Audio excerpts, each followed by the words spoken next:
You're listening to a CanadianMovieCrew.com production. Cartoon All-Stars to the Rescue is the story of cartoon characters helping one teenager to quit doing drugs. Or is it? There's a myriad wild and wonderful ways to say no. No thanks. No way. Better learn a few and take them wherever you go. No thanks. No sir. If your pal says let's get high, Here's a practical reply. go ahead, let's fly, spit right in his eye and say no. Welcome back to the Yours It Movie podcast, where we try to find the real story behind the story. I'm Derek. Cowabunga, dude, I mean Mark. And today we're taking a look at the 1990 special TV special episode, Cartoon All-Stars to the Rescue. Yep. Mark, did you watch this when it came out on TV? I think I was a little too old. This might have hit the cusp of, like, I wasn't watching Saturday morning cartoons. Okay. Oh, you're too good for the Muppet Babies, are you? No, what year is it? 1990? 1990. I was 16. I actually had a job. Okay. Yeah, I was you were a working little older. I was working mornings at McDonald's when I was 16, so on Saturday mornings. So I couldn't watch, let's put it this way, I couldn't watch cartoons. There you go. Always been a fan, still am a fan. But, I mean, I couldn't do it at the time. So this was part of, obviously the part of this came on during the original Bush administration when they created the war on drugs. That's right. This isn't W. This is original recipe Bush. Yeah, this is George H.W. Bush. Yeah, that's right. We're gonna do a cartoon. It's gonna be about drugs. But don't worry, they're not gonna do. They're not gonna do the drugs. So we can welcome cartoons are going to tell them it's bad. It's bad. Yeah, sorry, it's been a while since I've been able to whip out the old Dana Carvey, George W. Bush impression. George H.W. Yeah, impersonation. Yeah, it's been many a year since it's been relevant for any reason. Yeah. So welcome to the show, George C. Scott, Lindsay Parker, and Jason Marsden, and all of your favorite cartoon voices. Frank Welker is in here as Slimer, and you have I don't want to go through all of them, but they're all there. From Saturday morning cartoons. So if you watch Saturday morning cartoons in the 80s and 90s, chances are your favorites are here.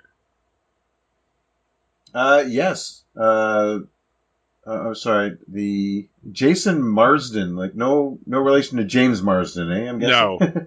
No. That was George C. Scott as the puff of the smoke. bad guy. Yeah. This is the puff of smoke. Yeah. Yeah. That's you remember 12 Angry Men, which is a great movie, by the way. Oh my God, yes, so good. The original is amazing. Jeff Bergman is Bugs Bunny. That wasn't. It's because Mel Blanc had recently passed away. Yeah, that's right. He had passed, right? So this was the guy who took over. This was actually the first time that Mel Blanc had not done Bugs Bunny in a major cartoon. But so this was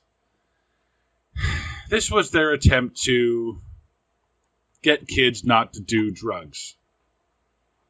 That's right. Yeah, the war on drugs had commenced. And by the way, the guy doing Michelangelo's voice, not a Ninja Turtle. Okay. Meaning he wasn't in the 87 series.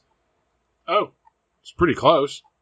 It fooled me. I had to look it up. Really wasn't hard to do a Michelangelo voice though back in the 90s. It was pretty everywhere. I did like a okay one just now. Like, I mean, yeah, I wasn't even trying. All you need is default surfer and then say cowabunga.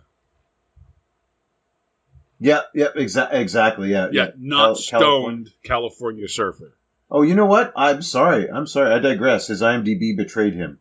He absolutely was Michelangelo. Oh, I thought so. Yeah, I was going to say, wait a second, but his IMDb betrayed him. My bad. He was part of that original crew. Okay. By the way, this whole thing would have landed way harder if Master Splinter had been the one giving him the lesson. He could have whipped this kid into shape. Yeah, but he wasn't as popular. Oh, no, of course not. So, And And maybe it carries more weight if the party dude is saying drugs are bad. Well, there must be something wrong. Yeah. He talked about if any of the turtles were on drugs. It was Michelangelo. It was Michelangelo, yeah. I want to know what mushrooms he got on his pizza. That's all we were asking exactly. back then, yeah. So the beginning action of this movie is a piggy bank being broken. Well, first of all, There's the sound of a piggy bank. We have a message from Ronald McDonald House where they steal from church. Yeah. Yes. Love Lifted Me is an old hymn. Yeah, I know. Mm-hmm. Well, it's a Christian. It's a Christian organization. Yes. Ronald McDonald House? I think so. Well, probably not now, but... Oh. I don't know, dude. The way things are going in the States lately. That's fair. Topical. Yeah.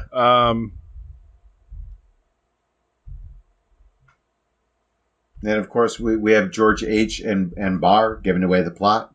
It's going to be about a kid. He's going to do drugs that are bad. Yeah, I'm like, thanks for, like, what are you doing? Okay, you're gonna watch a TV show here about cartoons, about all these cartoon stars that help a kid not do drugs. Okay, so put on the fucking cartoon. What do I need you for? Spoiler alert. What do I need you for? Yeah, if I'm going to listen to the president who's telling me to watch this show, why don't I just listen to the president and have the president say, "Don't do drugs"? Yeah. You just saved hundreds of hours of animation and voice time. Yeah. Just get to the... Or get out the way and start the cartoon. Yeah. You know, every 8-year-old wants in their lives more president. Yeah, exactly. You never had the presidential happy hour when you were a kid? Yeah, exactly, yeah. So we finally get the opening thing. It's the sound of a piggy bank being broken. Because, of course, like all kids on drugs back in the 90s and 80s, they were always depicted breaking a piggy bank. Yes, that was the main place to get your drug money, was your little sister's piggy bank. Yes. Yeah. And what I like, too, is right off the bat, you have Papa Smurf waking up in the morning and immediately checking the status of this little girl's piggy bank. Because he comes out and he goes, "Oh, man, I smurfed so good last night." And I'm like, Robot Chicken really ruined the Smurfs. Absolutely. You know what I mean? Yes. I'm like, with who? Yeah. And so he stretches, he wakes up, he opens his eyes, he goes, "Oh no, Corey's piggy bank is gone." And I'm like, because that's what you do? I'm here. So your first, how's the money, right? Like, Yeah. He basically was the administrator of that organization, right? So the Smurfs. So I guess it would behoove him to check, how's the money? We're good. Okay, we can get on with our day. Yeah. Yeah. First I'm on the other side of this going, excuse me, since when could Papa Smurf see outside of his comic book? This is clearly canon breaking. Thank you very much. Well, if you want to talk about canon breaking, we'll get into that later. Oh, yeah, hold on to your hat. Yeah, this yeah. world does not make sense to me, but... No. So all the characters start coming to life, which... Okay. If we don't buy into this premise, we can't buy into this at all. Well, the sources are kind of weird in and of themselves. So they are. The Smurfs come out of the comic book. Yes. Alvin and the Chipmunks pop out from behind a record, so they've been there the whole time? I assume that she had one of the Chipmunks albums. So they came out of the album. I would assume so. So they've been just kind of hanging out in the room. Yes. Kermit was animated from nothing. No. Kermit was her alarm clock. I know. He was an inanimate object and was animated by... Garfield was a lamp. Exactly. I was getting there. Some of these were like Papa Smurf and the Chipmunks were already just kind of living and hanging there. Others were Der Golem, you know what I mean, from Jewish mysticism, where they were inanimate objects brought to life by what? Alf is the Mirror Master from DC Comics. No, he was in the picture. So he pops out of a reflective surface. Later on, takes Michael on a trip into what? The Hall of Mirrors. He's jumping in and out of the mirror that's in his little stash He's box. the Sorcerer there. Supreme. He's using mirror dimension. He's the Mirror Master from he's Mirror Master from DC Comics. Okay. Absolutely, trust me on this one. It was weird. I was like, when did he get those powers? And plus, matching him with Garfield. How did that last the whole session? Like, I was expecting a few frames in, Garfield was just gone, you know what I mean? And Alf go, oh, anyway, hey, let's get on with it. You know. That was a weird thing, because I had totally forgotten that Alf ate cats until he threatened to eat Garfield. Oh, yeah, no, there was like every episode he at least had his eye on that house cat. Once per episode, it was mandatory. No, I know. I just totally forgot about that until he mentioned that. I was like, oh, yeah. So he threatens him with death unless he comes along. Yeah. Like, this is weird. And Garfield is only there to make lasagna jokes. Yeah, he kind of does sort of Bill Murray around. Like, I know it's not Bill Murray, but he just kind of he's the Bill Murray of this whole adventure. Yeah. Like, he's not... Like, he's got that feel, that attitude. I guess he does come in on the song, but I guess they all come in on the song. Well, sure. But... So basically, Michael is the older brother. Corey is the little girl. Mm-hmm. Michael has broken Corey's piggy bank to steal money so that he could buy more drugs. And it's at this point where we get to see his stash. Yes. Okay. I need clarification on this. Because I'm going to share my screen. I have never been a big drug user. Okay. The most I've done, I've smoked pot 3 times. Okay. Okay? And I've drank alcohol. Because in this one, a couple of beers go missing. Let's put a pin in that. We're coming back around to that. Okay. Give me a second. All right. So we're looking at the stash box. So we're looking at the stash box. And I apologize, this is an audio one. I'll try to describe it. So it's a blue box. Which, by the way, also, whenever we saw drugs back in the 90s or 80s, it was always in a cigar box. Okay, right? Yeah. So, I've always wondered, where do kids get cigar boxes? Yeah. I guess from when Dad finishes smoking the cigars, I suppose. Okay. But how often did you have empty cigar boxes, or friends of yours have empty cigar boxes? I'll be honest, I never saw one. I saw one when I was in my 30s when a friend of mine went to Cuba. Oh, yeah, me too. Yeah, my 30s and 40s and yeah, my buddies are now going to Cuba bringing back cigars. Like, that's, yeah. I don't know if it was like an 80s or 90s American thing where... I think so.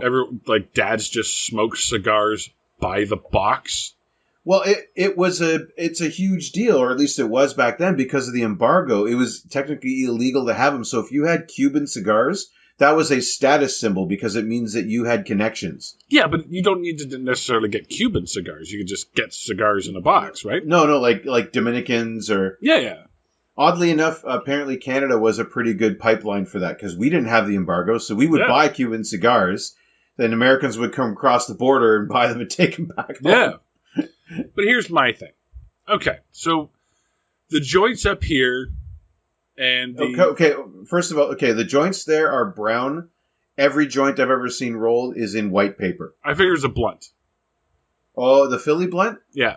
Okay, that's fair. So that's more cigars. There we go. Yeah. So the matches I get. Yep, couple books of the matches. Okay. What's this fishing lure? The little spaceship looking thing? Yeah. It's like a blue sort of egg-shaped with a couple of lines and circles in the middle, and I can't figure out what the fuck that is. I only have a guess because because I know people that use this kind of stuff. My guess and it's only a guess, is that it's a grinder.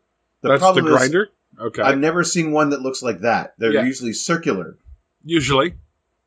right? You know what I'm talking about, the grinder. Yeah. I know what you're talking about. Yeah. So if that can't be a bong or a pipe, No. but it's We the see a pipe oddest shape. later in the episode. We do, yeah, and it looks like friggin' Gandalf's pipe practically, but which I'm like, We'll get to that later. I'm like, cool pipe. Anyway, But the one thing that is always the one thing that's always in a drug box, and it's always been my biggest thing, is this fucking hay bale over here. What is this? So that is the drugs themselves wrapped in something to maintain the moisture freshness? so they don't dry out. Yes. So if he has drugs, then why does he need money to buy more? That's a pretty big, sizable thing of drugs. Unless that thing is empty. Then why is it so puffed up? Well, it's just a lot of cloth, right? I guess. Here's the thing. Every single time I've seen, like in that famous commercial, I learned it by watching you, okay? Yeah. They have something like that, and I don't know what that is. Well, every time I've seen it, and again, my experimentation didn't come till much later, so I didn't do this stuff I listened to the cartoon in the 80s and the 90s. Yeah. I listened to Debian Bar. But every time I've seen it, like since the invention of the Ziploc bag, whatever the hell that was, is obsolete. Yeah. I've always ever seen it in a Ziploc. Done. Speaking of, we'll get to that later too. And here's what's driving me crazy. They're doing a message about not doing drugs, and yet somehow the president himself could not get through the whatever their version of the CRTC is, the controls, the FCC. The FCC. Thank you. Sorry. Couldn't get through to the FCC to say, let me depict drugs accurately for once. Like, we never see a pot leaf. Yeah, but do you want to, though? I guess that's my thing, is they keep showing, throughout this whole thing, they show how to smoke marijuana. Because later on in the next scene, he meets Bugs Bunny, and Bugs Bunny takes him on a trip down memory lane to show him the first time that he smoked pot. Yeah. How he got sort of bullied into it, or talked into it, or peer pressured into it, I think is the word they like. Well, I'm of two minds on the subject. It's like if we want the kids to stay away from drugs, don't we show them what the drugs that they're supposed to stay away from, so they can recognize it and then say no? I've always been on the opposite side of let's not show them what the drugs are and how to do them. Okay, well they show them how to do them. They just don't show them what they are. Yeah. So like we don't see the pot, we don't see the buds in the pot leaf itself, right? No. So I don't know. I mean, this is the same generation where the Crash Test Dummies were made so famous they got their own cartoon. Where they would show you the dangers of... Not the band. No, not the band. Sorry, you're right. The public safety announcement people. That the band is named after. Yeah. You know what I mean? They show a car going into the wall and then say, don't drink and drive. No, it was buckle your safety belt. Yes. Well, don't be a dummy, buckle your safety belt. It was a right. national seatbelt campaign because seatbelts were just made mandatory. That's right. I remember. I'm old enough to remember that when they weren't. Yeah, I know. Me those too. were some interesting car rides. Anyway, yeah, they were more fun. Yeah. So moving on. So the next scene, Bugs Bunny is taking him down a trip down memory lane. Sorry. First, I'm sorry. I got a few notes here. Okay. I don't have a lot, but what I have, Corey busts into her brother's room after the piggy bank goes missing. Yes. And all I wrote was, well, young Corey was lucky that breaking the piggy bank was the only thing she walked in on a young teenager alone in his room. Yeah. A young teenage boy, might I add. Yeah. Could have been doing something a little less Saturday morning than than breaking a piggy bank. Anyway, secondly, we get the stash box goes under the bed. For that's where that picture you showed me. Yeah. Theodore says, if I had to guess, I'd say that's drugs. He smells it. That's okay. So Theodore, he's the book smart one. He's got the glasses on. That's how you know. Yeah. What book is he reading that has smell-o-vision on it? You know what I mean? Does he say smell? Yeah, they're like talking about the smell. He's like, well, if I had to, they don't open up the roll to see the leaf, right? They don't. There's no Ziploc bag for him to see. So he's read about it, but somehow he knows the smell. Okay, moving on. It just why would any of the chipmunks know what marijuana is? Well, I could see Theodore having read about marijuana in some book somewhere, but knowing the smell? No. I don't want my cartoons knowing what drugs are. It really does break the innocence. Because it just makes too much sense. It explains a lot of their behavior, but anyway. So, like I said, Bugs Bunny meets him out and takes him down memory road, and then so later on they show him smoking what appears to be a stick of chalk. Yes, because it's just cylindrical. Yeah, because joints are cylindrical. It's not the Cheech and Chong style where it's like looks almost like a football. Yeah, Yeah, and twisted at both ends or whatever. Yeah, at least twisted at both ends or something. Whatever. So I want to get back to the alcohol you mentioned earlier. Okay. At some point during this, we cut back to Mom and Dad and Corey back at the house. Yeah. And Dad goes, there's a couple of beers missing. I wonder who drank them. And Mom's like, oh, you probably drank them yesterday watching the football game. And I'm like, hang on a second. We're very concerned about Michael doing the drugs. Yes. And yet Mom seems to be okay with Dad drinking so many beers that he can't even remember how many he drank. Dad's insane alcoholism. Dad's out of control alcoholism. That's fine. Okay. Okay, Bar. I guess one war at a time, eh? Oh, honey. You ridiculous drunk. Yeah. You obviously drank them yesterday when you were watching football. You know how drunk you get when you're watching football and you drink way too many beers. Yep. So many you don't remember how many beers you drank. Don't you remember waking up with throw up on your shirt on the couch this morning? Hey, at least it was inside, not like last week. I remember the lawn sprinkler waking you up, Yeah. All right. Sorry. Back to our flashback. Oh, did you notice the flashback in black and white because it's the past? Of course. And we know it's Michael because he has an M on his shirt during the flashback. The other guy has a T on his shirt. Yeah. His name must be Tom. Yeah. Or Tim. Or Trevor. Or Trevor. Or Thaddeus. Tatum, Who knows? Yeah. The next line I have here is, so later on, he gets away from Bugs Bunny somehow. And There's some weird cuts, eh? Yeah, and he meets up with his friends, and they're smoking, I assume, pot out of a fucking Frosty the Snowman corn cob pipe. It actually, yes. I rescind my Gandalf joke in favor of the Frosty the Snowman because you're absolutely right. Yeah. And, by the way, before he meets Bugs Bunny, he meets up with his friends and he just pulls what I assume to be crack out of his pocket. The arcade scene. Thank you. They don't say it. He just brings out loose crack.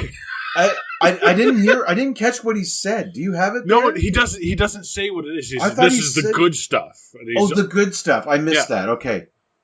My phone rang, but so this is the good stuff. So to go from marijuana to hardcore crack? It's loose in his pocket, like it's in his hand. It's just little bits of white stuff just in his hand. It's loose crack? He just keeps loose crack, not in a baggie, not in a box. Nope. No, he just brings out loose crack from his jeans pocket. Just got... Okay. He's got crack dust in his pocket still. Yeah. Later on, when they're on the bench smoking out of the Frosty the Snowman corncob pipe, the girl says, "Hey, I got a friend if you give me $10, I can buy us some crack. I'm like, wow, $10 for crack? Yeah. What the? That's a damn good dealer. Yeah, and you wonder why drugs were a problem in the 80s. Well, it was so damn cheap. That cost way less than all of Dad's beers that he drank, I can tell you that. Yeah. Like, holy shit. No wonder Tubbs and Crockett were fucking busy every week. God damn it. Yeah. $10 crack. By the way, I don't know about you, but if I rob my sister's piggy bank and have a bunch of coins, the last place I'm going to is an arcade for a drug deal, because now I've got a choice to make. Yeah. It's like, well, I could buy some $10 crack, or I could spend a few hours playing Donkey Kong, you know what I mean? Like, that scene was funny to me, by the way, because first of all, you hear the sirens, the crack immediately on an arcade floor. Now you got $10 worth of crack or whatever on the floor with all the other kids around. That could have been 15 worth of crack right there. It could have been a 15er. It could have been a 20. I'm not sure. Yeah. But he takes off for the alleyway. This is when he runs into Bugs Bunny. And for some reason, Bugs Bunny finds a joint behind a trash can that Michael never dropped. He's Right. like, what do we have here? A joint, eh? And I was like, So you think Bugs Bunny's planting evidence on you're Michael? damn right. He's a dirty cop. He's got the hat on. He's planting evidence. Bugs is dirty cop. Just saying. That's what kicks off this whole thing. It's But done to under be false fair, pretenses. He doesn't take him downtown. He just takes him down memory lane. True, but I'm just saying this whole adventure's kicked off under false pretenses. Right. Your Honor, Exhibit A, planted drugs. So after he meets with his friends in the park, and he gets offered $10 crack. I can't get over that it was $10 for crack. By the way, I used to play bass for $10 crack back in the 80s. Yeah. So the Muppet Babies kidnap him. No, Michelangelo sends him down. No. He falls in a sewer, and then No, but he starts getting chased by something, right? okay. So I just watched this not too long ago. Smoke. Yeah. Picks his pocket, throws it to the girl so she can go get the $10 crack. Because he's the one with the money. Chasing after, He's chasing after his wallet. And then falls down the manhole, meets up with Michelangelo. Right, so Michelangelo pulls him into the thing, basically berates him for doing drugs. Wrong use of cowabunga, and this guy should know that. Yeah. Cowabunga is a happy thing. I don't know. He's like, well, he's got to say the thing. But anyway. Yeah, well, he has to. Yeah. Then he pulls a drain in the floor of the sewer, which then sucks Michael down the drain into an imagined interpretation of the human brain by the Muppet Babies. Yeah. Who's on drugs? Right? You know what I mean? When we get Gonzo breaking the fourth wall a la Deadpool, saying that this is just one artist's rendition. I know cartoon logic has to play in here, but who's on drugs? Yeah. You know? And this is a theme that's going to carry on for the next 10 minutes at least. Yeah. Yeah, this whole scene gets really weird because now, yes, they're in the human brain, but they're in his brain. Yep. And all of a sudden, he's riding a skateboard. He's in his own brain watching himself ride a skateboard while high. And he is about to fall off the skateboard for about 1.5 miles. Yeah, so... oh my god, I'm going to fall. And he keeps, oh my god, I'm going to fall for a very long time. Yeah, meanwhile, he's in his own head doing a Being John Malkovich on himself. Yeah. Like, it goes from, was it Fantastic Voyage? The one where they shrink down and go inside the human body? Yes. The Most Incredible Voyage or something like that? Yeah. Fantastic Voyage. I think it was Fantastic Voyage or something like that. they go from that to being John Malkovich with him. Yeah. With him, but with himself. It's not like. Yeah, you know the one I'm talking about. Right? No, yeah. The Yeah. one with the family, they go inside their family member. Yeah, Fantastic Voyage, 1966. That's right. Yeah. That's right. So, but then he wakes up in his bed. Yeah. Was it a dream? So right. So let me plot this one again for you. Yeah. We go Fantastic Voyage into a being John Malkovich and wake up with season, I forget, opening of Dallas, where it was a dream all along. Yeah. The whole thing was a fever dream. Yeah. And we wake up back in Kansas. Yeah. What the fuck? Yeah. Yeah. Who's on drugs? Yeah. So, okay. So now we're reaching the end where they get their big musical number. Yes. The Wild and Wonderful Ways to Say No. And Yes. it's just a little kiddie song that basically says that there are lots of ways to say no. To say no to drugs. There is one piece of bad advice that I caught. Okay, which one did you pick out? Because I picked out one too. Okay, you want me to go first, or you Go first? ahead. Tigger recommends that he spits in his drug dealer's eye. Okay. Kids, don't do that. Don't do that. Don't spit in a drug dealer's eye. That's way more dangerous than the drugs themselves. That's asking for trouble. That's worse than $10 crack, I think, because that's the problem that comes back. Like, you'll come down from $10 crack, but having a drug dealer mad at you, not a great call. What did you get? I think it was Winnie the Pooh who says, so they come up with little phrases that you can say to your peer pressuring person to try to make you do drugs. And Winnie the Pooh's offering is, those drugs are so boring.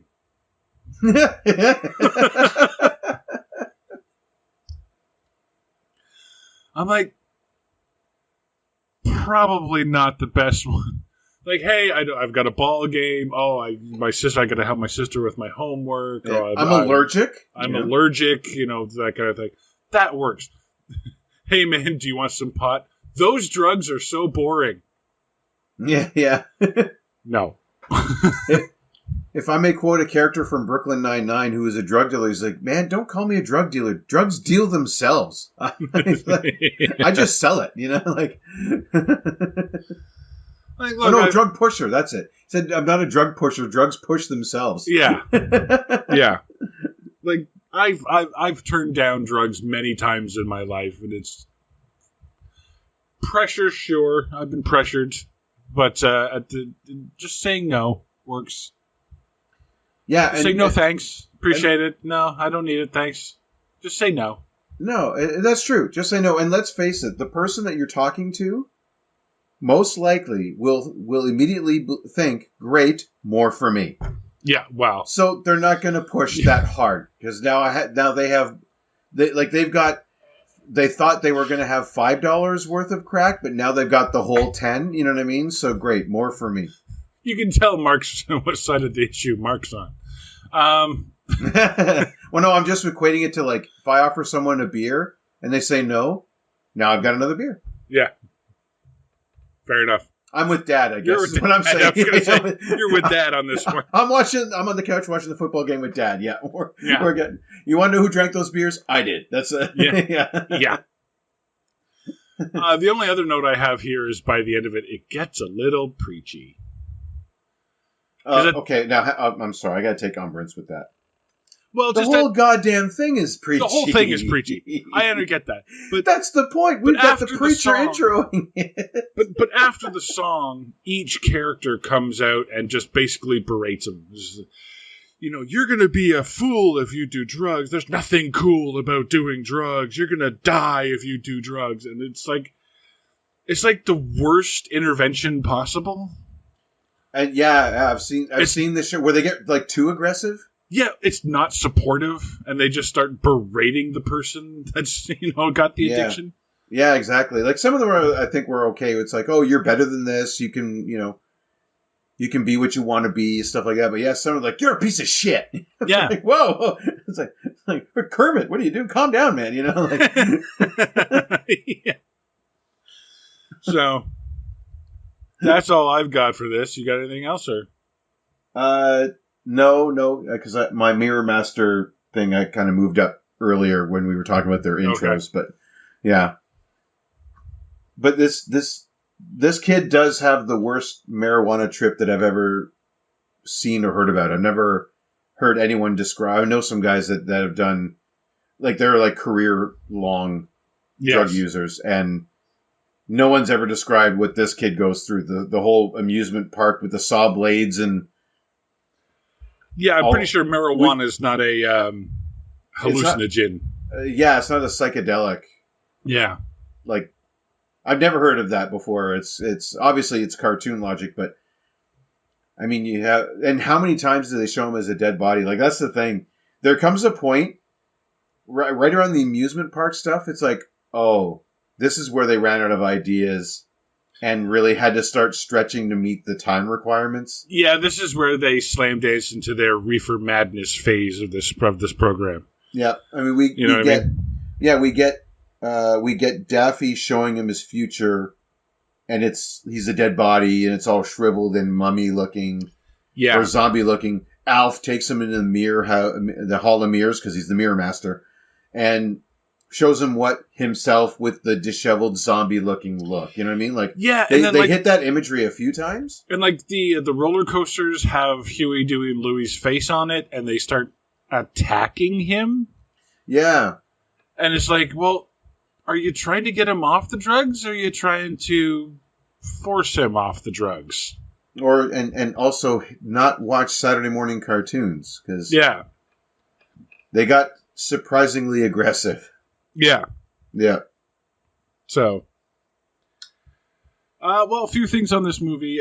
This is the first scripted program to be simulcast on Fox, NBC, CBS, ABC, all in the States. Oh yeah. That this was the only thing on for half an hour. Yep, absolutely. It's right in the middle of, like, probably between, like, G.I. Joe and Transformers or something like that, like, or whatever. Yeah. I think it was on later in the morning, like more around like 10:30, 11 o'clock. Oh, okay. Because they wanted everybody to be up for it. Right before Saved by the Bell. Right. Yeah. For a long time, it was reported that the special was never rerun because Garfield was used without permission of his creator, Jim Davis. Oh. Wasn't true. The special he was used with permission, but only for a limited time was part of the agreement. Oh. That's a weird kind of thing to flex. Jim Davis was very protective of Garfield back in the 80s and 90s. You know what? Rightly so. Yeah. I mean, he had a hit on his hands. Why would he give it up? Yeah. Honestly, yeah. Although he let them merchandise the hell out of it. If you remember Garfield stuff back in the 80s and 90s. How many of those thin books did you have in your bathroom? Oh, loved them. Me too. Oh, yeah. Well, how many people had that Windows stick-on Garfield, the plushie that... And what it did for the lasagna business, my God. Yeah. Yeah. So I found 3... You know how IMDb trivia... It's not really trivia. Yeah. But they stick it on there anyway. Yeah, because they want to fill the spot, yeah. And it's like, this isn't quote-unquote trivia, but I found these to be humorous. Huey, Dewey, and Louie are the only characters that appear in this special to date that have never made any live-action appearances outside of commercials. So Huey, Dewey, and Louie have never appeared in live action. The real-life Huey, Dewey, and Louie have not made a movie. Right. We've seen the real-life Ninja Turtles and Yes. Winnie the Pooh. And Yes. Come on. So they're counting not live action. So Bugs Bunny was live action in Space Jam. Yes. That's what they're saying, yeah. I bet somebody was waiting for that. You know what I mean? Yeah. So Space Jam 2 comes out and fucking putting this up. Here's one. Alvin, Simon, and Theodore have the same outfit colors as Huey, Dewey, and Louie, which are also approximately the same size. What? He's just pointing out that that Alvin, Simon, and Theodore and Huey, Dewey, and Louie were dressed in green, blue, and red. They use the same paint for all 6 characters. Okay. Hey, they used primary colors. What a shocker. Yeah. That's like saying all 4 of the Ninja Turtles were green. Yeah. With the exception of their bandana colors. Their skin tone was all green. All of them. Wow. Okay. Wow. Yeah. Wow, great trivia. Yeah, what an Easter egg. Hope that comes up in a restaurant game somewhere or in Trivial Pursuits. Speaking of, I love this. Garfield and Slimer are both characters that love to eat a lot. However, there is no scene of them in this special of them eating together.